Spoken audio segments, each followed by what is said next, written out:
Hey guys, and welcome back to Space Nerd Confessions. If you didn't see my first vlog, my name is Cynthia, and I'm using this channel as a platform with you guys to answer any questions about the Air Force that you may have, or the transition to the Space Force, and to have any kind of space nerd conversations with my viewers, whether it's talking about colonizing Mars, or mining asteroids, or having a permanent presence on the moon, you name it. So I'm looking forward to working with you guys and having this open discussion between the two of us. In my last video, I had some great questions from my viewers, so I'll be covering a few of those today. With one of them being, what is my job as a space operations officer and what are my responsibilities and duties? So I'll kind of cover what the responsibilities are of a 13 Sierra and also kind of discuss the differences between the officer and enlisted side. And then also another question was about if I want to become an astronaut. And so I'm gonna dive in a little bit of my personal interests into that field and then talk about the US Air Force astronaut program and what the eligibility requirements are for that. And lastly, I'll cover one additional question from my last vlog where a viewer was wondering if being colorblind disqualifies you from being in the Air Force, which it does not. And I will cover briefly what jobs are available for those that are colorblind. All right, let's talk about space. So as I mentioned in my first video, I'm not a qualified space operations officer yet. But I still want to discuss what the responsibilities are of the officer and enlisted side and how you can become a space operations officer.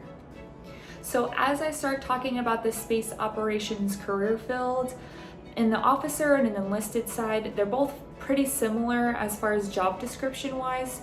But on the officer side, typically the roles are more in a leadership position, and then on the enlisted side, it's more mission support positions. All right, so for the space operation missions, there are 4 different shred outs, is what they call them, and they are kind of nerdy, but don't be overwhelmed by the terminology, and I'll help break down what each of those missions mean. All right, for the first 13S shred out, there's orbital warfare. Told you it sounded nerdy. For an officer in this career field, they would typically operate spacecraft and command mission support crews. And on the enlisted side, they will be on that mission support crew. Another 13S shred out is space electronic warfare. And for both officer and enlisted, they're responsible for space electronic activity, data link management, and warfare support. Where it varies is, like I said before, on the officer side, they're more in that leadership position, and then the enlisted are more on that mission support. The third shred out I'm going to talk about today for the 13S is space battle management. Like I said, all these are so nerdy, I love it. But for this job, you will be in charge of supporting ground and space or missile and orbital defense. And that's both for the enlisted and officer positions. Lastly, but certainly not least, we have space access and sustainment for a 13S shred out. So this means that we'll be doing the space systems operations, space launch and test and eval, etc. And with this shred out, typically you get to work with NASA and SpaceX and help launch those rockets up into space. What? And another thing I wanted to kind of explain is that I know that I mentioned that there are a lot of different missions and duties and responsibilities for a space operations officer or enlisted, and how it varies, and that depends on where you're stationed, what your location is, and what your mission is. Typically right now for space operations, majority of us are in Colorado, California, and Florida, and then there's kind of sprinkled a little bit throughout the US and throughout the world. But like I said, depending on what unit you get sent to, that will define what your mission is. And in order to become a 13S or a space operations officer, in addition to the Air Force requirements to become an Air Force officer, you also need to have a STEM degree.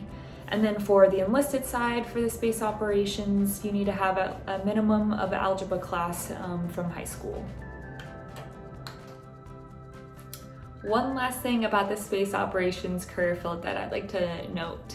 So the career field still lies under the Air Force, but the 13S and the 1 Charlie 6, both officer enlisted space operators, they're going to be transferring to the Space Force because they're going to be the core of the Space Force. Although it does currently lie under the Air Force as of right now, there is a transition period to the Space Force. So for both 13S and 1 Charlie 6, which is the enlisted and officer space operators, they'll be transferring over to the Space Force by October of this year of 2020.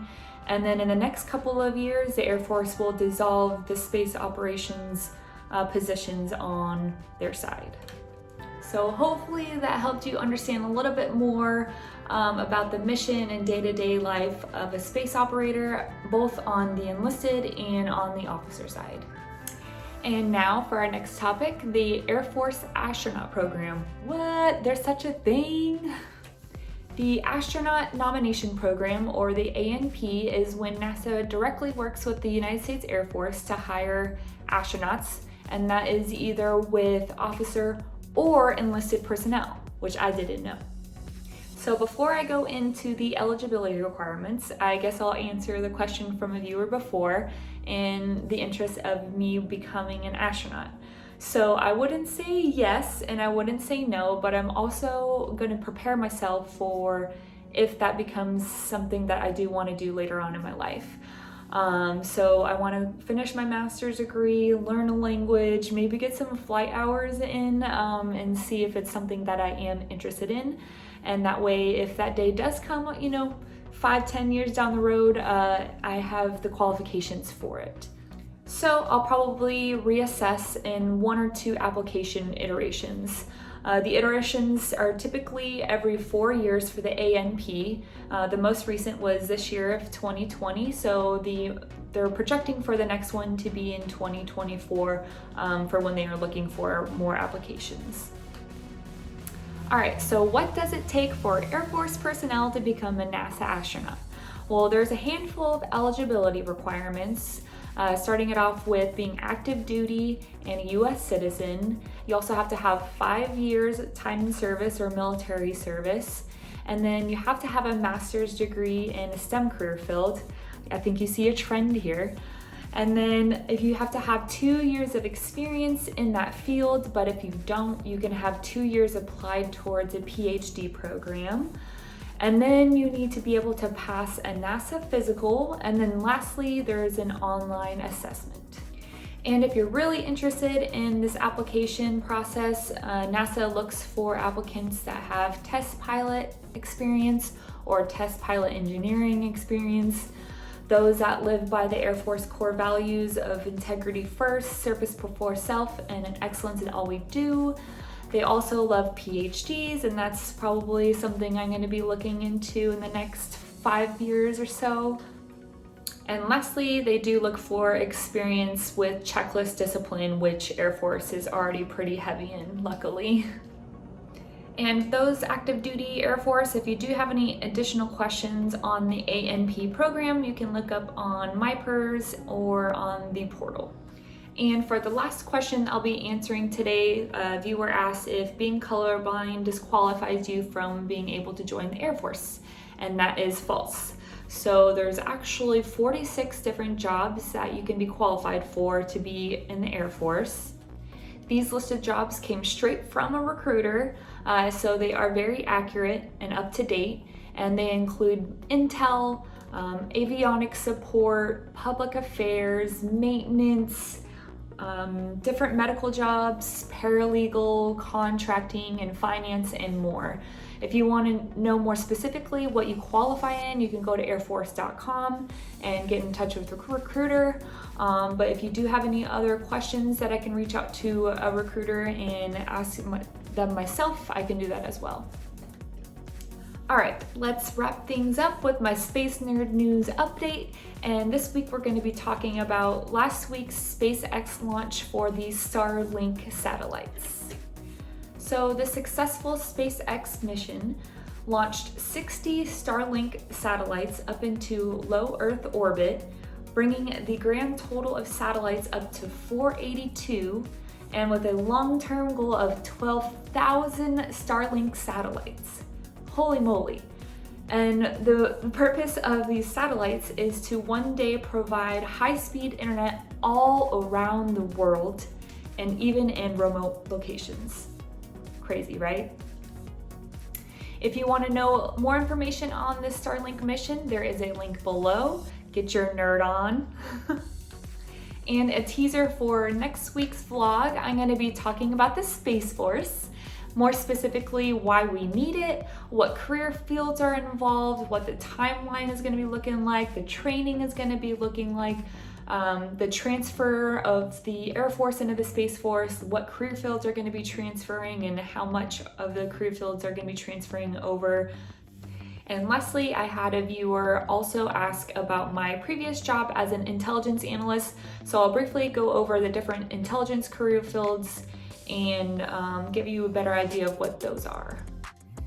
Well, thank you all for watching my video. Feel free to like and subscribe for my future videos. Also, I have a link to my Facebook and my Instagram below, and I will see you next time. Thank you again. Bye.